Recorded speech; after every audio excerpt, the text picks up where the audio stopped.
Hello, welcome to my channel, Another Bibliophile Reads.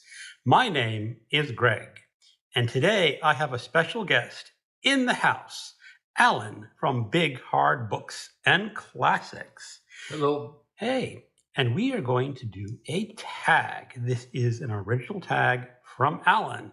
It is the Edgar Allan Poe Tag.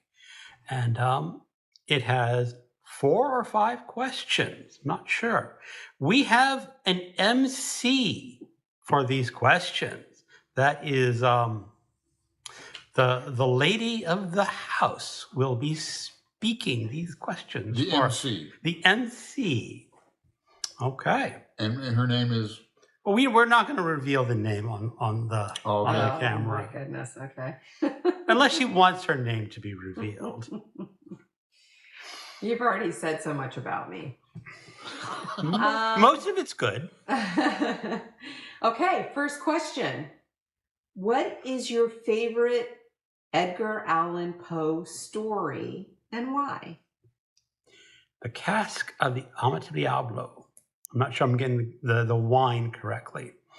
That is where Amontillado. Amontillado. That's where the Fortunato has given the narrator 1,000 insults that must be addressed. And it is Carnival Night in Venice.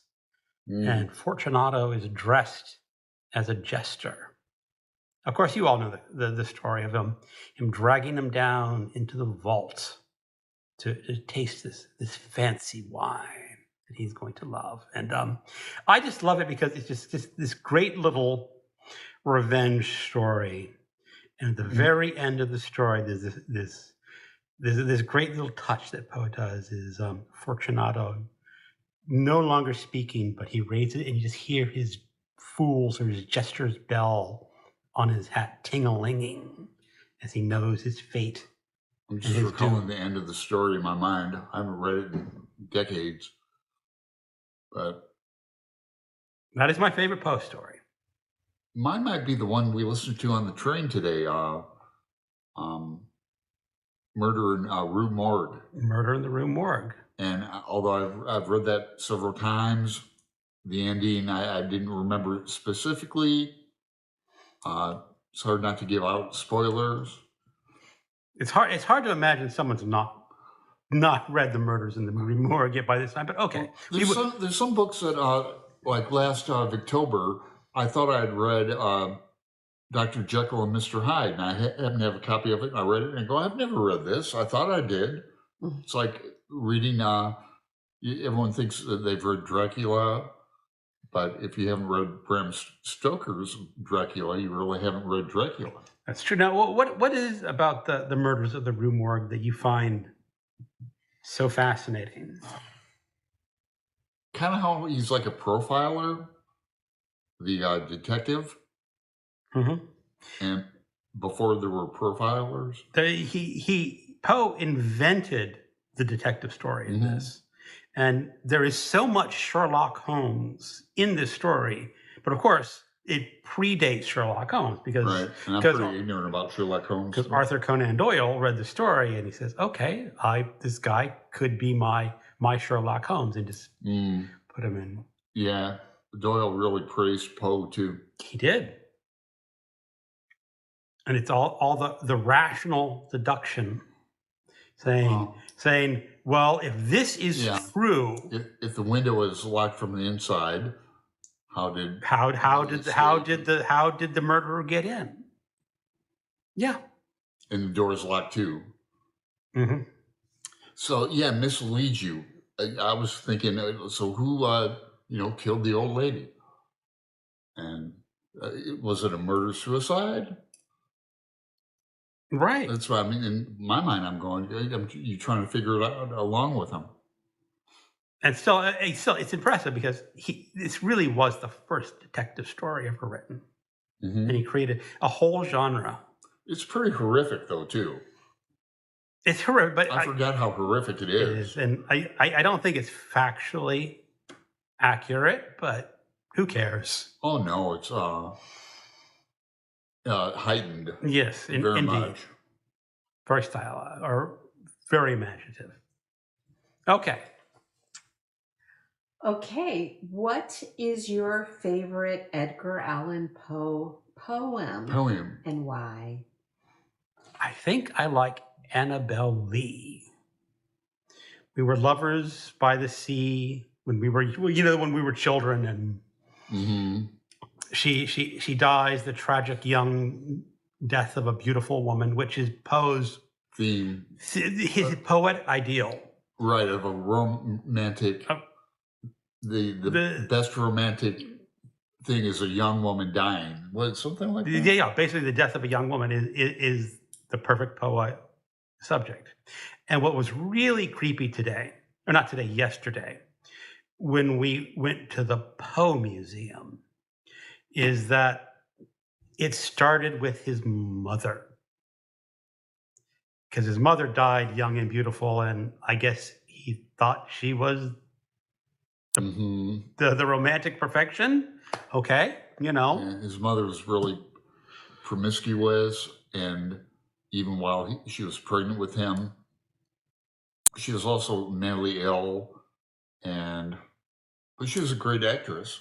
Supposedly. And had amazing talents for memorization. She did all the Shakespeare roles and playing multiple parts in that, but so he got that from her too. Right. And my favorite poem, besides Annabel Lee, for the same reasons, might be Alone, since he wrote it so young. I like the fact that we learned that he didn't put his name to the Raven because he thought it. He thought it was an inferior poem. And the first edition we published says, I don't want my name on this. And now it's his signature piece.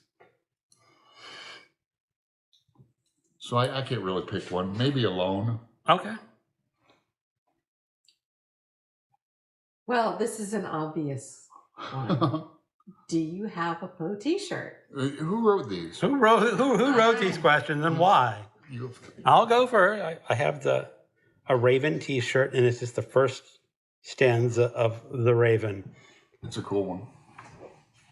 And I got this we both got them from the Poe Museum. On Happy Hour, Richmond, Virginia. Yeah. So, and you can get Poe t-shirts online. You can get Poe t-shirts. No, I can't quite. Yeah, that's good. That's good. Yeah, that's good. Richmond, Virginia. They have lots to choose from. You can get them at the Poe Museum, or you can get them. I have several Poe t-shirts. Oh, we're going to get by them now. We are. So go out and get some Poe t-shirts if you don't have any. And our MC walked away from her post. And she's coming back. It's okay. We're busy around the compound. Last question.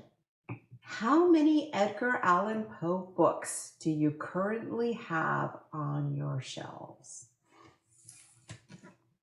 This is my main Poe book. This is the Poetry and Tales of Edgar Allan Poe. It contains all of them. I also have a volume of his reviews and essays. I don't know why I bought that one. It's in the same lovely Library of America edition. But how often am I going to read his reviews of stuff? But it's on my shelf because I wanted it. I also own the Kindle edition of the complete works of Edgar Allan Poe. And I own a number of his short stories on audiobook, although not the complete stories. Coolio. I can answer this. I own them all, but I really own one book like Greg, but mine's really thick and old. It has everything in it. I'd like to read those. Does it have letters? I think it's letters too. Letters and essays. He wrote a lot of critical essays. That book is in the guest room. Yeah, and it's like that. It's just like this. Okay, is that the last of the questions? That was the last of the questions. may wanna- Do you have any final things you want to share with the audience about? Well, I do. I have a video coming out probably tonight or tomorrow, all about the museum. I just have to edit it out, put it together. Okay. Okay. Stay And tuned for that. you want to pass there's a list of names we are tagging. Yeah, we're tagging. I'm letting Alan read because it's his handwriting. And Yeah. So we're taking everybody in our Voxer October group. If you're interested, Voxer me at Allen, ALLEN, lowercase ALLEN 770. So we're taking everybody in October, our group. The co-host along with me is Erica at Passage of Time. We got Bad is Rad, Flo at Grape Jelly Library, Mark at Book Time with Elvis, Micah Cummings at Micah Cummings, Read by Fred, Shannon at Shannon's Channel, Shawn D Standfast, and also Vin at Revenant Reads. okay. I would also going to throw in Michael K. Vaughn, but I'm not sure he's going to be doing videos for a while. But Michael, if you're watching this, All right. I know you love Edgar Allan Poe. Anyway, that is the tag. Thank you for watching and keep on reading.